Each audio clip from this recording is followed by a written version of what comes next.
My father was Carl Sagan, and my mother's Linda Salzman Sagan, and she's a writer and an artist, and she designed the iconic Pioneer plaque. She actually drew it, and she's the one who got all of the greetings for the Voyager Golden Record.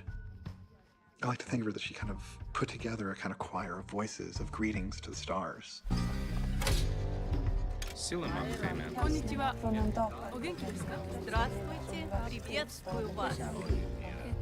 My parents wanted a child to have a voice of one of the voices, and they just came to me one day and said, Nick, if you'd like to leave a message to aliens, if they happen to exist, what would you like to say to them? Hello from the children of planet Earth. Oh, hello from the children of planet Earth. That's what I would say to aliens. And they loved that, and so it's like, great, let's record you. It's a bit of a blur. Like, the only thing that I know that I remember from that time is those knobs and the little recording level that goes into the red if you speak too much, this 70s kind of... So I remember that, and I remember watching the needle move as I spoke and seeing, like, where it got, oh, that got close to the red, but that actually didn't go into the red. Okay, that's probably good. And there's my not-so-great, like, handwriting from age 6. Not that it's so much better now. This is hello from the children of planet Earth, and I think I have a little hyphen because I ran out of space for planet. And then I was drawing something that I thought later was a tree, but other people told me it was a rocket ship. And I think I was more focused on my crappy drawing than I was in whatever, performance of how I was going to say this line. And that was that. And then I, drank my apple juice and went back to my books. It was really not till considerably later that the kind of enormity of what that meant actually hit me. Oitinis poteste chairete, eirenikos prosphilus eleluthamen philoi. Siyanibingelela maqhawe, sinifisela inkonzo ende. The reason I was chosen was not because I'm something special. I happened to be there at the right time, at the right place, and people knew that I speak Arabic.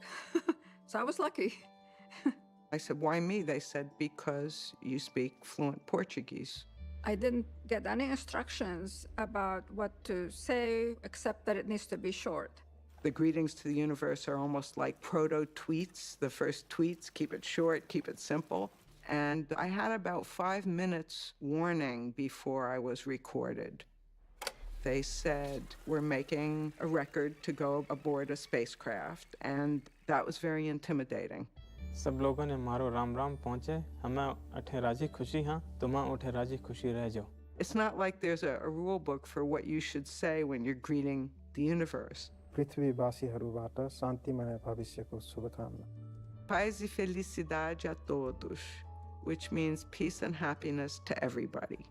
It seemed like a safe thing to say if you ran across some aliens, rather than saying, take me to your leader or whatever. 各位都好吧，我们都很想念你们，有空请到这儿来玩。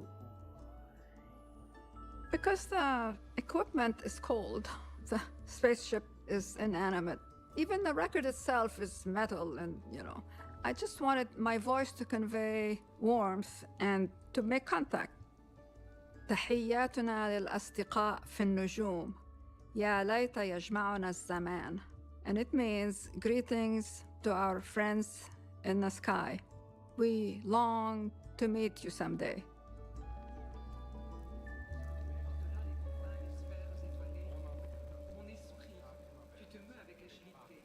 There is some piece of me that is a traveler on that ship. It's just gone. It's just going. Continues to go. It's going to keep going. When I'm long, long gone, it'll keep going. And it's like a little piece of magic. Hello from the children of planet Earth.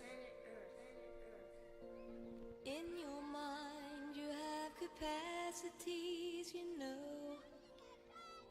to telepath messages through the vast unknown. Please close your eyes and concentrate with every thought you think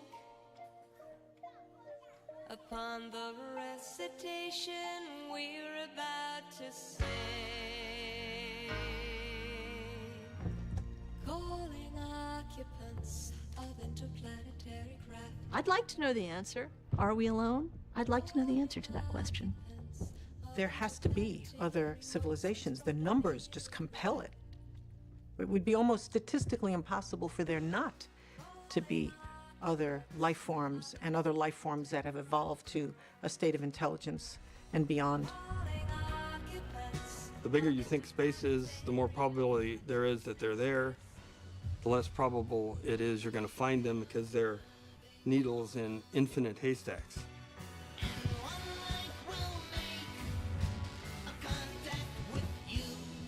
I'll tell you, I think that intelligent life, if we can include ourselves in that categorization, is so prevalent that I'll bet you at this very instant, there are two people, probably one male and one female, having exactly the same conversation that you and I are having right now. I think that's how prevalent life is in the universe. They're probably trying to contact us at this very minute. I predict, passing through this room right now, radio messages that we could detect with equipment we could build if we knew where to aim that detector and what frequency to tune to. And it's right here in this room, and that's just mind-boggling. You know, they're here. They're right in the room right now. The big division with extraterrestrial life is not space, it's time. It depends ultimately on how long our civilization lasts and how long civilizations last, because you've got to get them to overlap for us to communicate. In our galaxy, our sun is relatively young. The galaxy is about 12 billion years old. Our sun's 4.5 billion years old. There are many stars that are a lot older. Therefore, you could have imagined some civilization around such a star that might have watched our Earth form over the last 4.5 billion years. Well, over that last 4.5 billion years, the only evidence of intelligent life would have been in the last 50 or 60 years by watching Star Trek or I Love Lucy or whatever signals we sent out. So even if someone told you, look at that star, and then look at the third rock from that star, and that's where you're going to find life, even if they knew which object to look for, there's only a 50-year period over 5 billion years almost where you'd be able to find intelligent life. If we're alone, then we're truly unique. And how did that happen? And why us? And how are we so special and yet in such a kind of far-flung, kind of humdrum part of the universe? And if we're not alone, how did we all get here? And can we learn about ourselves by these other groups out there? And what are they like? And are they the creatures of our dreams or our nightmares? I think what's going to save us is that interstellar travel is much harder than we think, and we're safe for quite a long time from the aliens because they don't know how to travel very far either. We're all sort of stuck on the planets we've got. How would you go about trying to communicate with a totally alien civilization? The assumption is that we share the same physical universe, that the laws of physics here on Earth seem to be applicable everywhere. Science and math will be something that we can communicate with them fairly easily. Humans universally love music, and so the record says, we like this stuff, and we send it out as a kind of gift for you. Beneath that, there are mathematical structures.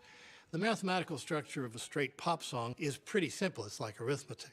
The mathematical structure of a Bach fugue is much more complicated and rewarding to attention. Mathematics really is a universal language.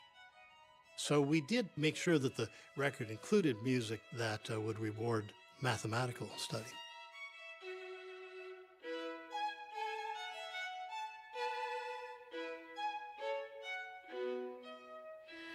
I have concerns. I mean, we have intelligent life on our own planet, dolphins and whales, that we don't communicate with. We cannot communicate with, other than tricks for fish.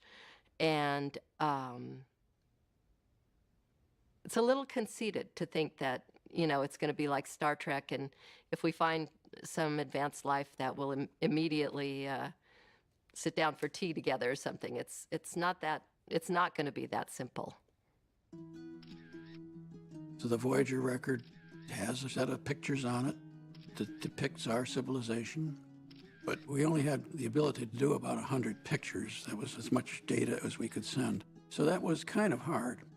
It was a process of distillation. You can't describe the Earth in 100 pictures. You can't describe the Earth in 1,000 pictures. But what art is about is taking something that's small but can represent the whole.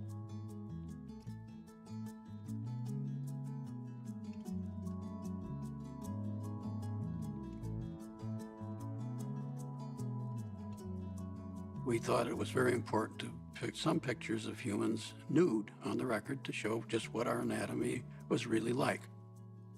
NASA had been seriously criticized about the Pioneer plaque. There were actually letters to the editor in newspapers saying that NASA was sending smut to space. How are we going to show pictures of naked humans without it looking salacious? And the answer to that was, why don't you put a pregnant woman in the picture? Because pregnant women are not considered salacious, not appealing sexually. So that's what we did. And I figured if this doesn't get past NASA, nothing's getting past NASA. And I guess the answer was nothing's getting past NASA because it was the only picture that they made us take out.